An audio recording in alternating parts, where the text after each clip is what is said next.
Hello friends, myself Paripabasi will be start chapter 2 class 11th biology. तो हम chapter 2 जो start कर रहे हैं क्लास 11th का बायोलॉजी के अंदर चैप्टर है हमारा बायोलॉजिकल क्लासिफिकेशन। बायोलॉजिकल क्लासिफिकेशन हम स्टडी कर रहे हैं जो यूनिट फर्स्ट का चैप्टर 2 है। तो अगर हम बायोलॉजिकल क्लासिफिकेशन की बात करते हैं, बायोलॉजिकल क्लासिफिकेशन होता क्या है, हमें पता है बायोलॉजी क्या होता है, उसमें हम लिविंग ऑर्गेनिज्म की स्टडी करते हैं। अब लिविंग ऑर्गेनिज्म क्या होते हैं, तो भाई जो प्लांट्स भी हैं, एनिमल्स भी हमारे क्या होते हैं, लिविंग ऑर्गेनिज्म होते हैं, माइक्रोब्स होते हैं, ये सारे हमारे क्या होते हैं, लिविंग ऑर्गेनिज्म होते हैं। तो सबसे पहले हम क्या करें, जो ऑर्गेनिज्म थे हमने उनको क्लासीफाई किया, प्लांट और एनिमल्स। ठीक है, यानी कि हमने एक प्लांट था, एक हमारे पास एनिमल था, हमने उनके कुछ करैक्टर्स देखे, तो उनमें जो करैक्टर्स उनमें कुछ डिसिमिलरिटीज़ थी, उन डिसिमिलरिटीज़ के बेसिस पे हमने प्लांट को अलग रख दिया, एनिमल्स को अलग रख दिया। ठीक है, अब प्लांट भी बहुत सारे थे, हमने इतने हमारे पास एक प्लांट था, एक एनिमल्स था, प्लांट भी बहुत सारे थे। अब हमने जब और भी ऑर्गेनिज्म लिए, जब हम उनको क्लासीफाई किया, तो जब हम उनके करैक्टर्स डील कर रहे थे तो उनमें क्या हुआ, उनके जो कुछ करैक्टर्स थे वो प्लांट से सिमिलर थे, तो हमने उनको रख दिया प्लांट के अंदर, और जिनके करैक्टर्स एनिमल से सिमिलर थे हमने उनको एनिमल्स में रख दिया। तो बायोलॉजिकल क्लासिफिकेशन क्या होता है, तो बायोलॉजिकल क्लासिफिकेशन वही कहता है, उसी को कहते हैं जिसके अंदर जब हम ऑर्गेनिज्म के अंदर करैक्टर्स की स्टडी करते हैं, उनके अंदर जो सिमिलरिटीज और डिसिमिलरिटीज होती है, तो उनके बेसिस पर हम उनको क्या करते हैं, अलग अलग ग्रुप में रख देते हैं, और वही हमारा क्या कहलाता है, बायोलॉजिकल क्लासिफिकेशन। अगर हम एक एग्जाम्पल लेते हैं, एक एग्जाम्पल हम लेते हैं, अगर आपको कई देशों से संबंधित 100 सिक्कों के ढेर से एक सिक्का लेने के लिए आपको कहा जाए, यानी कि आपको कई देश में, कई देश है और कई सौ सिक्कों का ढेर है, और उन सिक्कों में से आपको एक सिक्का लेने के लिए बोला जाए, तो आप क्या करेंगे, तो आप शायद पहले देश के सिक्के को ठीक करेंगे, यानी कि पहले क्या करेंगे, जो देश के सिक्के उनको ठीक करेंगे। यानी हमारे पास एक ढेर था, बहुत बड़ा ढेर है, तो जब पहले आप क्या करोगे, जो देश के जो सिक्के हैं उनको ठीक करोगे, क्या करोगे भाई, एक ढेर से अलग अलग उनको, भाई एक कंट्री हमने अलग कर लिया, दूसरी कंट्री हमने अलग धर लिया, तीसरी कंट्री हमने अलग कर लिया है, यानी कि कंट्री वाइज हम अलग अलग धरते चले जाएंगे। तो एक ढेर से हमने उन सिक्कों को पहले ठीक कर लिया। तो ऐसा करने से आपके पास कई छोटे छोटे, जब आप उनको सिक्कों को ठीक करोगे, तो भाई एक ढेर हमारे पास, जब उन ढेर से आप सिक्कों को ठीक करोगे, भाई हर देश के सिक्कों को अलग अलग रखते चले जाओगे, तो आपके पास कई सारे ढेर इकट्ठे हो जाएंगे।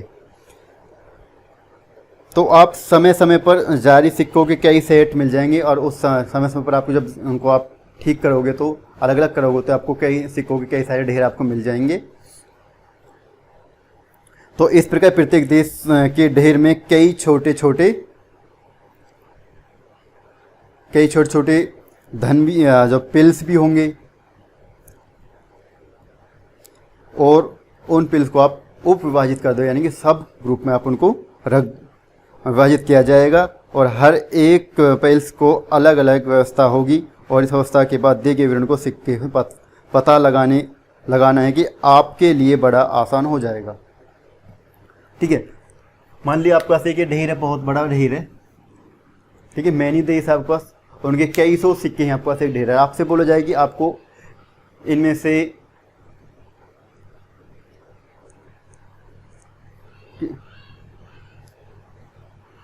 ठीक है, आपसे बोला जाए कि भाई एक सिक्का का ढेर है, मैंने कई देशों के, एक कई सौ सिक्कों का ढेर है जिसमें कई देश हैं, और एक विशेष सिक्के को आपसे लेने के लिए बोला जाए, एक विशेष सिक्के को, कोई भी एक विशेष सिक्का है, ठीक है, तो आप क्या करोगे, सबसे पहले उन सिक्कों को आप ठीक करोगे, ठीक मत यानी कि क्या करोगे, जैसे कि हमारे पास कई देश है, तो आप उन सिक्कों को, भाई हमने जो कंट्री हमारे पास क्या है कि अलग अलग कंट्री को रखते जाए, एक कंट्री हमने, ठीक है, जैसे कि भाई एक कंट्री का हमने ये अलग ग्रुप बना लिया, दूसरे का ये हो गया, तीसरे का ये हो गया, चौथे का ये हो गया, हमारे पास कई कंट्री, हमने ऐसे अलग अलग रखते चलाएंगे।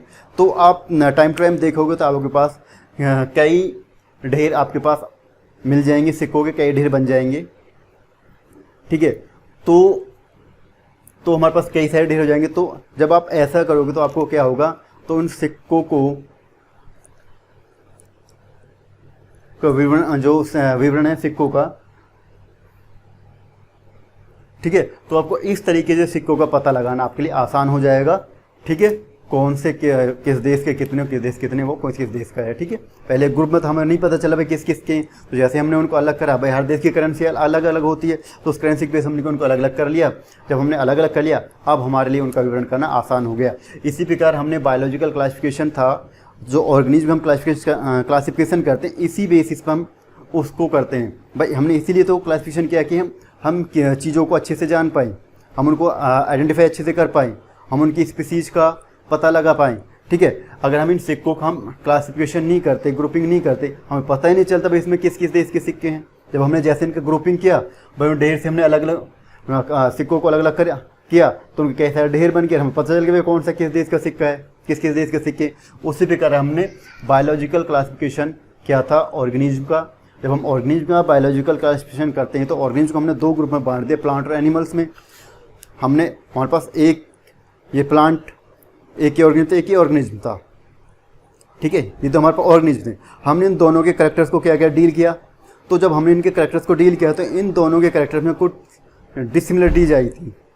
ठीक है, तो उन डिसिमिलरिटीज के बीच में इन दोनों को अलग अलग ग्रुप में रख दिया। ठीक है, दोनों को अलग अलग ग्रुप में रख दिया। ठीक है, मान ली भाई इसके अंदर प्लांट, जो हमारे पास ये है, इसके अंदर प्लांट के कुछ कैरेक्टर्स आ रहे थे, इसके अंदर एनिमल्स के कैरेक्टर्स आ रहे थे, तो दोनों को हमने अलग अलग ग्रुप में रख दिया। अब हमारे पास ये नहीं कि हमारे पास ये दो ऑर्गेनिज्म से प्लांट हो रहे हैं, हमारे पास प्लांट बहुत सारी प्लांट्स है, फिर हमने बहुत सारे एनिमल्स है, फिर हमने और आगे स्टडी की, जैसे जैसे हम कैरेक्टर्स को डील करते गए, अगर हमें लगा भाई उनके कैरेक्टर्स इससे मिलते हैं तो हमने इसमें रख दिया उनको, अगर उनके कैरेक्टर इनसे मिलते तो हमने उनको इसमें रख दिया। यानी कि जिनका कैरेक्टर सेम है उनको हमने सेम ग्रुप में रख दिया, जिनके डिसिमिलरिटीज है उनको हमने अलग अलग रख दिया। जैसे प्लांट और एनिमल के जो कैरेक्टर्स डिसिमिलरिटीज हैं तो उनको अलग कर दिया। जो प्लांट्स के कैरेक्टर्स अगर प्लांट से मैच खाएं तो उनको हम प्लांट में रख दिया, अगर एनिमल से मैच खाएं तो उन कैरेक्टर्स उनको हमने एनिमल्स में रख दिया। तो बायोलॉजिकल क्लासिफिकेशन क्या होता है, ये जो बायोलॉजिकल क्लासिफिकेशन होता है ये हमारा क्या होता है, एक साइंटिफिक ऑर्डरिंग होती है। ये क्या होती है, scientific ordering of organism. Scientific ordering of organism को हम क्या बोलते हैं, बायोलॉजिकल क्लासिफिकेशन, या फिर हम बोल सकते हैं ये फाइंडिंग कॉमनैलिटी इन वैरायटी। यानी कि हमारे पास बहुत सारी वैरायटी है, अब उनके अंदर कुछ हमने कॉमनैलिटी देखी है, फाइंड की है। ठीक है, जो कॉमनैलिटी हमने फाइंड की है उस कॉमनैलिटी के बेसिस पर अगर मान लिया भाई दो ऑर्गेनिज्म अगर उनके कैरेक्टर्स कॉमन है तो उनको एक ग्रुप में रख दिया। ठीक है, तो वैरायटी, फाइंडिंग कॉमनैलिटी इन वैरायटी, जो वैरायटी में जो हमने कॉमनैलिटी देखी है, जो फाइंड किए, उनके बेसिस पे क्लासिफिकेशन होगा, हम ये भी बोल सकते हैं। या फिर हम बोल सकते हैं biological classification is the scientific procedure of arranging. Biological classification क्या होता है, एक साइंटिफिक प्रोसीड्यूर अरेंजिंग होती है इनटू ग्रुप एंड सब ग्रुप, जिसमें ग्रुप और सब ग्रुप में अरेंज करते हैं on the basis of their similarities और डिसिमिलरिटीज। यानी कि सिमिलरिटीज और डिसिमिलरिटीज के बेसिस पर हम क्या करते हैं, उनको ग्रुप और सब ग्रुप में ही अरेंज कर देते हैं। या फिर and placing the group in A hierarchy of category. अब जो हमारे पास जो ग्रुप आगे, अब हमको उनको प्लेसिंग करना है कि हायरार्की कैटेगरीज में, भाई उनको हम किस स्पीसीज में, जो हायरार्की कैटेगरीज क्या होती है, species, genus, class, order, phylum and division and kingdom, ये हमारी हायरार्की कैटेगरी जो हमें फर्स्ट लेसन में हम पढ़ा, द लिविंग वर्ल्ड्स में हमने पढ़ा था हायरार्की कैटेगरी। तो हम फिर इनके अंदर उसको प्लेसिंग कर देते हैं जो हम ग्रुप में, भाई स्पीसीज क्या होगी, इसकी जीनस क्या होगी, क्लास क्या होगी, ऑर्डर क्या होगी, फाइलम डिवीजन क्या होगा, किंगडम क्या होगा। ठीक है, तो ये तो हो गया हमारा एक इंट्रोडक्शन हो गया बायोलॉजिकल क्लासिफिकेशन, बायोलॉजिकल क्लासिफिकेशन का, कि बायोलॉजिकल क्लासिफिकेशन होता क्या है और हम इसे क्यों करते हैं। अगला क्वेश्चन होता है कि एडवांटेज ऑफ बायोलॉजी क्लासिफिकेशन या फिर नीड फॉर बायोलॉजिकल क्लासिफिकेशन। जो बायोलॉजिकल क्लासिफिकेशन की हमें क्यों आवश्यकता होती है, इसके लाभ क्या हैं। इसी बात हम क्लासिफिकेशन क्यों करते हैं। अब हमने अभी बात की थी, जब हमने हमारे पास कई देशों मैनी देश है, ठीक, कई देश है, उनके कई सौ सिक्कों का एक ढेर है। अगर आपसे बोलोगे आपको इसमें से एक विशेष सिक्का लेना है, ठीक है, विशेष सिक्का लेना है आपको, अब क्या करोगे, जब हमने बहुत सारे हमारे पास कॉइन्स है, ढेर है, हमने उसमें एक विशेष सिक्के को लेना है, हमने क्या कर दिया, अब हम जो विशेष सिक्का हम लेना है, हम क्या करेंगे, इन सिक्कों को अलग अलग करेंगे हम एक एक। भाई अलग अलग कर लिया भाई इसमें कई देश है हमारे पास, सबके हमने अलग अलग कर लिए, और हमने टाइम टू टाइम देखा कि हमारे पास कई सारे ढेर लग गए हैं। जब हमने इस प्रकार करा तो हमें उन सिक्कों का विवरण करना आसान हो गया। अब इसी से हमें समझ में आता है कि क्लासिफिकेशन करना की आवश्यकता भी हमें इसीलिए होती है जिससे हम किसी भी ऑर्गेनिज्म को आसानी से आइडेंटिफाई कर पाएँ, उसकी हम आसानी से स्टडी कर पाएँ इन फ्यूचर। तो जो बायोलॉजिकल क्लासिफिकेशन की जो नीड होती है, आवश्यकता होती है, इसीलिए होती है, यही इसके एडवांटेज होते हैं।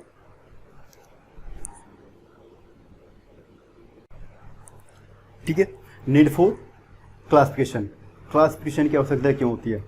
देखो, not possible study, not possible study every organism. ठीक है, अगर क्लासिफिकेशन हमारे पास नहीं होता, हम क्लासिफिकेशन नहीं करते, ठीक है, अगर हम क्लासिफिकेशन नहीं करते तो not possible study every organism, यानी कि हम किसी भी ऑर्गेनिज्म की स्टडी नहीं कर पाते। ठीक है, not possible study every organism, ठीक है, हम किसी भी ऑर्गेनिज्म के बारे में हम स्टडी नहीं कर पाते, वो क्या है क्या नहीं, अगर हम क्लासिफिकेशन नहीं करते। ठीक है, दूसरा कैन नॉट बी आइडेंटिफाई, ना ही हम आइडेंटिफाई कर पाते उनको। ठीक है, तीसरा all type organism do not occur in one locality. ठीक है, बहुत सा ऑल टाइप यानी सभी प्रकार के जो ऑर्गेनिज्म हैं, हम उनकी एक लोकेलिटी भी नहीं बता सकते थे। भाई उनकी लोकेलिटी क्या है, वो कौन सी स्पीसीज में जाएंगे, कौन सी क्लास में जाएंगे, हम नहीं पता पाते, या वो एक्वेटिक्स है, टेरेस्ट्रियल्स है। ठीक है, अगर हम क्लासिफिकेशन नहीं कर पाते, हम उनकी जो लोकेलिटी है, एक वन लोकेलिटी भी हम उसकी अकर नहीं कर पाते। ठीक है, फोर्थ है हमारे पास study without a proper system of classification, यानी कि अगर हम क्लासिफिकेशन नहीं कर पाते, हम प्रॉपर स्टडी नहीं कर पाते किसी भी ऑर्गेनिज्म के लिए प्रॉपर। ठीक है, अगला है हमारा the relation amongst different group of organism. ठीक है, अगर हम क्लासिफिकेशन नहीं कर पाते, हम जो डिफरेंट ग्रुप ऑफ ऑर्गेनिज्म हैं, हम उनके अंदर कोई रिलेशन भी नहीं बता पाते। ठीक है, उनके अंदर हम कोई रिलेशन भी नहीं बता पाते थे। और जो हमारा लास्ट करेक्टर्स हमने यहाँ पे जगह नहीं लिखा नहीं है, वो मैं ऐसे बोल। ठीक है, जो हमारा अगला जो करेक्टर्स होगा 6 करेक्टर, अगर रिलेशनशिप एंड सिंपली, अगर हमें किसी भी 6 जो हमारा पॉइंट हमारा इसका 6, ठीक है, हमने फर्स्ट बता दिया, हमने फर्स्ट करेक्टर देख लिया। ठीक है, जिसमें is not possible to the study of without classification, या हम प्रॉपर स्टडी नहीं कर सकते बिना क्लासिफिकेशन के, आइडेंटिफाई हम नहीं कर सकते। ठीक है, और ना ही हम उनमें रिलेशन बता सकते हैं जो ऑल टाइप ऑर्गेनिज्म है। ठीक है, उनके ग्रुप में जो उनमें क्या रिलेशन है। ठीक है, नहीं हम उनके अंदर सिमिलरिटी डिसमिलरिटीज बता सकते हैं। तो जो 6 का पॉइंट है हमारा रिलेशनशिप एंड सिंप्लिसिटी या फिर कॉम्प्लेक्सिटी, एक तो उनमें रिलेशनशिप और सिंप्लिसिटी या फिर कॉम्प्लेक्सिटी, उनमें क्या रिलेशन है, क्या उनके अंदर सिंप्लिसिटी या फिर क्या कॉम्प्लेक्सिटी है, फाउंड इन द मेंबर्स। ठीक है, ऑफ वेरियस टैक्सा। अगर हम एक वेरियस टैक्सा की बात करते हैं, ठीक है, अगर अलग अलग टैक्सा की बात करते हैं, एक वेरियस टैक्सा हो गया, अलग अलग टैक्सा हो गए, उनके अंदर क्या रिलेशनशिप है, क्या उनके अंदर सिंप्लिसिटी और क्या उनके अंदर कॉम्प्लेक्सिटी है। ठीक है, और comma evolutionary tendency can be known, और नहीं हम उसका जो इवोल्यूशनरी टेंडेंसी है, हम वो भी उसका नहीं पता लगा सकते। ठीक है, जो उसका इवोल्यूशन कहाँ से हुआ है, ठीक है, उसके जो पूर्वज क्या हैं। ठीक है, हम बिना क्लासिफिकेशन के हम इतना कुछ नहीं पता कर सकते हैं। ठीक है, टैक्सा क्या होता है, देखो अगर हम टैक्सा की बात करते हैं, टैक्सा देखो टैक्सा क्या होता है। अगर मैं वीट की बात करता हूँ, गेहूँ की बात करता हूँ, तो मेरे माइंड में वीट ही आएगा, गेहूँ आएगा, राइस नहीं आएगा, चावल नहीं आएगा। ठीक है, अगर मैं डॉग की बात करता हूँ तो मेरे माइंड में डॉग ही आएगा, बिल्ली नहीं आएगी, कैट नहीं आएगी। ठीक है, तो हमने बात की वेट की, ठीक है, डॉग की, ठीक है, मैमल्स की, यानी कि जिस चीज़ की हम बात करें वो ही हमारे माइंड में आती है। तो ये तो वीट के हमारे पास एक टैक्सा है, डॉग भी क्या एक टैक्सा है, मैमल्स क्या एक टैक्सा है। ठीक है, अब देखो मैमल्स क्या है, देखो ये वीट क्या है हमारी, वीट एक स्पीसीज है। ठीक है, अगर हम बात करते हैं, अगर मैं ऑर्डर की बात करता हूँ तो ऑर्डर ही मेरे माइंड में आ रहा है। अगर मैं स्पीसीज की बात करता हूँ मेरे माइंड में स्पीसीज आती है। तो हम जो बात करते हैं species, genus, class, order, phylum and division and kingdom. ठीक है, ये भी हमारे क्या है, टैक्सा है। स्पीसीज एक टैक्सा है, जीनस एक टैक्सा है, क्लास एक टैक्सा है, ऑर्डर एक टैक्सा है, फाइलम डिवीजन एक टैक्सा है, किंगडम एक टैक्सा है। उसी प्रकार अगर मैं वीट की बात करता हूँ मेरे माइंड में वीट ही आता है, तो वीट पे एक टैक्सा है, डॉग भी एक टैक्सा है, मैमल भी एक टैक्सा है। ठीक है, ये टैक्सा होते हैं। अगर हमारे पास वेरियस नंबर ऑफ टैक्सा है तो हम उनके अंदर रिलेशनशिप और उनके अंदर जो कॉम्प्लेक्सिटी या सिंप्लिसिटी है वो भी हम फाइंड नहीं कर सकते बिना क्लासिफिकेशन के। अगर हम क्लासिफिकेशन नहीं कर पाते, आज हम जो चीज़ जानते हैं हम नहीं जान पाते। ठीक है,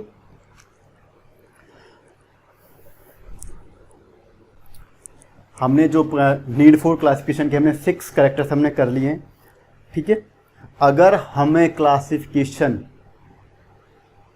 चाहिए, अगर क्लासिफिकेशन की आवश्यकता है, क्यों इन जो हमें 6 पॉइंट हमने यहाँ पे राइट डाउन करें, जो हमने 6 पॉइंट देखे हैं, इन सभी को हम जानने के लिए क्लासिफिकेशन की हमें आवश्यकता होती है। ठीक है, अगर क्लासिफिकेशन नहीं होता हम जान ही नहीं पाते भाई उनमें रिलेशनशिप क्या है, सिम्प्लिसिटी कॉम्प्लेक्सिटी क्या है, उनका इवोल्यूशनरी क्या है, ये हम पता ही नहीं कर पाते। ठीक है, अगर इनको पता करने के लिए हमारे पास क्या होती है, क्लासिफिकेशन की नीड होती है।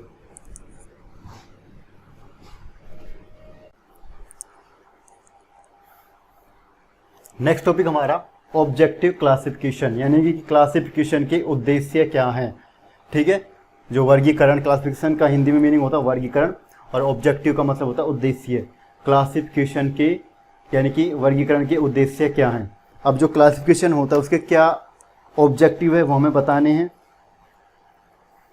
हमें देखनी classification of objective of classification, यानी कि वर्गीकरण के उद्देश्य क्या है।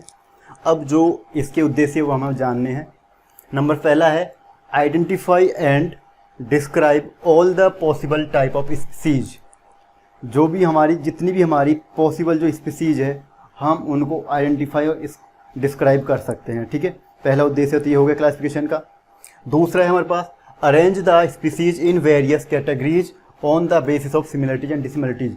दूसरा उद्देश्य क्या होता है, क्लासिफिकेशन का उद्देश्य दूसरा ये है कि हम जितनी भी हमारे पास जो स्पीसीज है हम उनको वेरियस कैटेगरीज में अरेंज कर सकते हैं on the basis of similarities and dissimilarities. तीसरा हमारे पास इजीली आइडेंटिफाई ऑफ ऑर्गेनिज, कोई भी ऑर्गेनिज्म है हम उसको आसानी से आइडेंटिफाई कर सकते हैं। तीसरा उद्देश्य ये हो गया इसका। जो हमारा लास्ट और 4 है हमारे पास evolve a natural and phylogenetic system which should indicate origin and evolution of the species. क्या कह रहा है कि इवॉल्व ए नेचुरल यानी कि जो इवोल्यूशन जो नेचुरली इवॉल्व हो रहे हैं, या फिर फाइलोजेनेटिक सिस्टम बोल सकते हैं हम उसको, जो नेचुरली इवॉल्व होते हैं, जिनका इवोल्यूशन नेचुरली होता है, उसको हम फाइलोजेनेटिक सिस्टम बोल सकते हैं। फिर अब क्या कह रहा है कि we should indicate the origin and evolution. वो क्या इंडिकेट कर सकते हैं, उनका ओरिजिन और इवोल्यूशन हम इंडिकेट कर सकते हैं। जो भी हमारी स्पीसीज है क्लासिफिकेशन की हेल्प से हम क्या ये भी हम इंडिकेट कर सकते हैं उनका ओरिजिन और इवोल्यूशन क्या है। यानी कि बोल सकते हैं भाई उनके पूर्वज जो जितने भी एनिमल्स हैं जो एक ग्रुप में आते हैं, मान लिया ग्रुप क्या या एक ऑर्डर में आगे एक क्लास में आते हैं, एक फैमिली में आते हैं, तो उनका कहीं ना कहीं जो पूर्वज है वो एक थे, उनके जो पूर्वज थे उनके जो करैक्टर थे वो सिमिलर थे। ठीक है, ये इसके ऑब्जेक्टिव हो गए क्लासिफिकेशन के। तो राइट डाउन। तो नेक्स्ट टॉपिक हमारा different system of classification used by the taxonomist.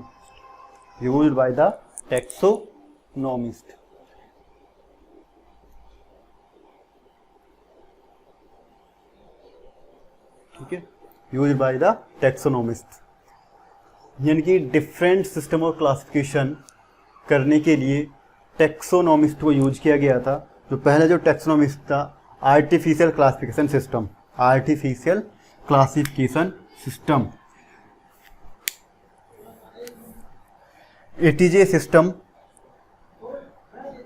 ATJ system classification which use one और two morphological characters for grouping of organism, यानी कि ऑर्गेनिज्म के ग्रुपिंग के लिए मॉर्फोलॉजिकल करेक्टर्स, एक या दो करेक्टर्स को यूज किया गया था। और सम आर्टिफिशियल हैव यूज, और कुछ आर्टिफिशियल यूज किए गए थे हैबिट और हैबिटेट फॉर दिस पर्पस, इस पर्पस के लिए। और ये जो आर्टिफिशियल क्लासिफिकेशन सिस्टम है, इसको अडेप्ट किया था, अडेप्टेड बाय जो हमारे साइंटिस्ट थे जिन्होंने इसका अडेप्ट किया, एरिस्टोटल एंड लीनियस, इन दोनों ने इसको अडॉप्ट किया था, दिया था। अगर हम एरिस्टोटल की बात करते हैं, ठीक है, एरिस्टोटल की बात करते हैं, एरिस्टोटल ने क्या किया, जो एनिमल्स को दो ग्रुप में डिवाइड किया था, एरिस्टोटल ने क्या किया था, एनिमल्स को दो ग्रुप में डिवाइड किया था, एक तो इनेमा और एक एनिमा,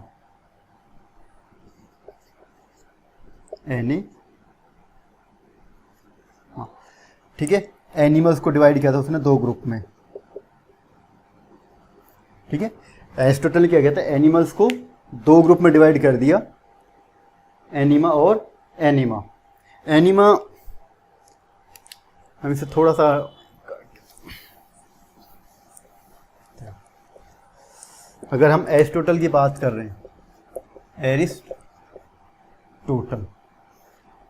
एरिस्टोटल ने क्या किया था, एनिमल्स को, जो हमारे एनिमल्स थे, टू ग्रुप में डिवाइड कर दिया,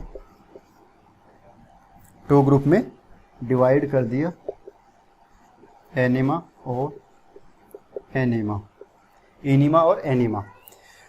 अब ये दो ग्रुप में डिवाइड करते, जो एनिमा तो हमारा था विद रेड ब्लड, ठीक है। जो एनिमल्स को दो ग्रुप में डिवाइड करते, दो कैटेगरी, इनीमा और एनिमा। जो इनीमा एनिमल थे हमारे विद रेड ब्लड थे, और जो एनिमा थे हमारे विदाउट रेड ब्लड एनिमल थे, ठीक है, विदाउट रेड ब्लड एनिमल थे।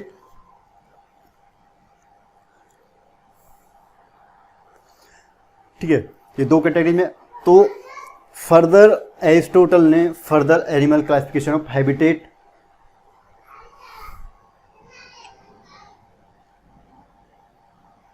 ठीक है, एनिमल्स को उसने दो कैटेगरी में डिवाइड कर दिया, इनीमा और एनिमा। और एरिस्टोटल ने फर्दर जो क्लासिफाई किया था एनिमल को हैबिटेट के बेसिस पे कर दिया। फिर उसने एनिमल्स को हैबिटेट के बेसिस पे, जो एनिमल्स थे उसको हैबिटेट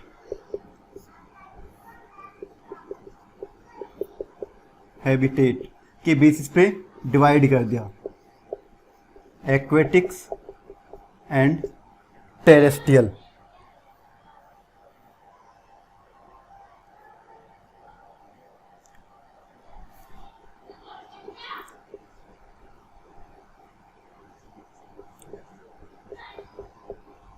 ठीक है, फर्दर डिवाइड कर दिया उसने हैबिटेट के बेसिस पर एनिमल्स को।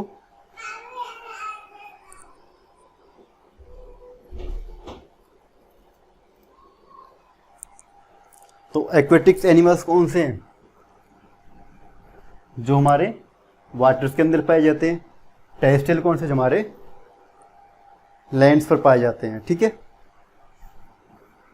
ये हम लिख देंगे अकर in water, occur in water, और ये को हम लिख देंगे अकर इन लैंड। ठीक है, वो वाटर के अंदर पाए जाते हैं, अकर इन वाटर, और ये occur on land, occur on lands. ठीक है, ये अर्थ पर पाए जाते हैं, ग्राउंड पर पाए जाते हैं। अब जो एक्वेटिक्स एनिमल्स थे वो कौन कौन से थे, उन्होंने ये भी बताया था। फिश जो हमारे एक्वेटिक्स हैं, इसके एग्जाम्पल हम लिखें, इसके एग्जाम्पल्स हम लिखें, फिश और व्हेल, ये इसके एग्जाम्पल हो जाएंगे। और टेरेस्ट्रियल उसने कौन कौन से बताए थे, रेप्टाइल्स, कैटल, जो इसके एग्जाम्पल हो जाएंगे, रेप्टाइल, कैटल, ठीक है। ये सबसे पहले उसने एनिमल को दो कैटेगरी में बांटा, इनीमा और एनिमा। इनीमा कौन से, विद रेड ब्लड होते हैं, एनिमा विदाउट रेड ब्लड के होते हैं। फिर उसने फर्दर डिवाइड कर दिया एनिमल को हैबिटेट के बेसिस पर, एक्वेटिक और टेरेस्ट्रियल। एक्वेटिक्स जो अकर इन वाटर और टेरेस्ट्रियल अकर ऑन लैंड्स, ठीक है। एक्वेटिक्स फिश, व्हेल जो भी वाटर के अंदर होते हैं, और जो टेरेस्ट्रियल होते हैं वो रेप्टाइल्स और कैटल्स होते हैं, ठीक है। उसके बाद लीनियस भी था इसके अंदर, ये तो एरिस्टोटल ने अपना जो क्लासिफिकेशन दिया था। तो लीनियस ने क्या बोला था, ये तो हो गया एरिस्टोटल हो गया।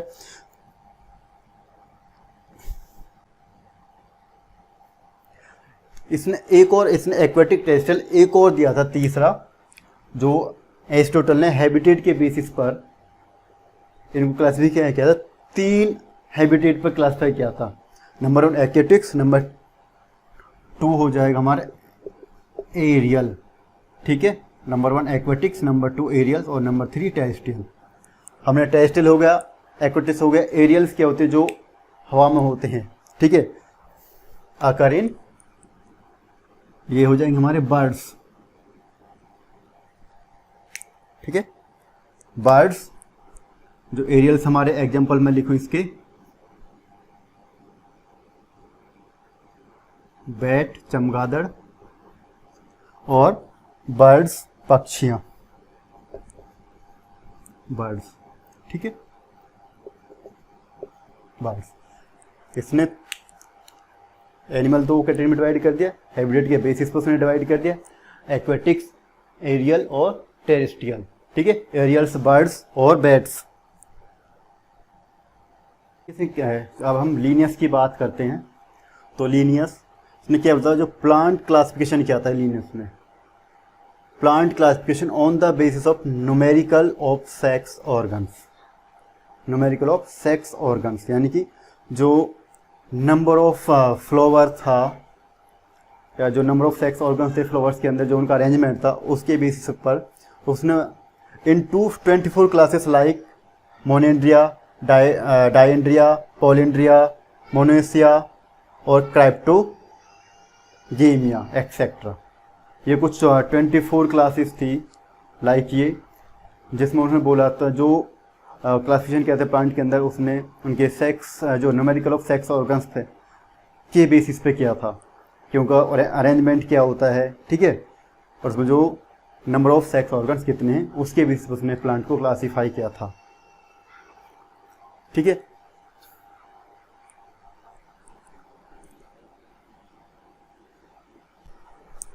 अगला क्या है, रिलेशनशिप कंप्लीटली इग्नोर, ठीक है, यानी कि किस रिलेशनशिप को इसमें पूरी तरह से इग्नोर कर दिया गया था, जो लीनियस ने दिया था ना क्लासिफिकेशन ऑफ प्लांट पे, जो न्यूमेरिकल ऑफ सेक्स ऑर्गन्स के बेसिस पे किया था, उसमें कुछ 24 क्लासेस भी उसने बताई थी। तो जो classification of plant on the basis of number and arrangement स्टेमन by Linnaeus, तो इस रिलेशन को इग्नोर किया गया था बाय लीनियस के, ठीक है। हमारा आर्टिफिशियल क्लासिफिकेशन सिस्टम यहाँ पे ख़त्म। नेक्स्ट क्लास में हम अपना नेक्स्ट टॉपिक लेकर आएंगे। गुड डे, गुड बाय, जब तक आप इतनी तैयारी करें।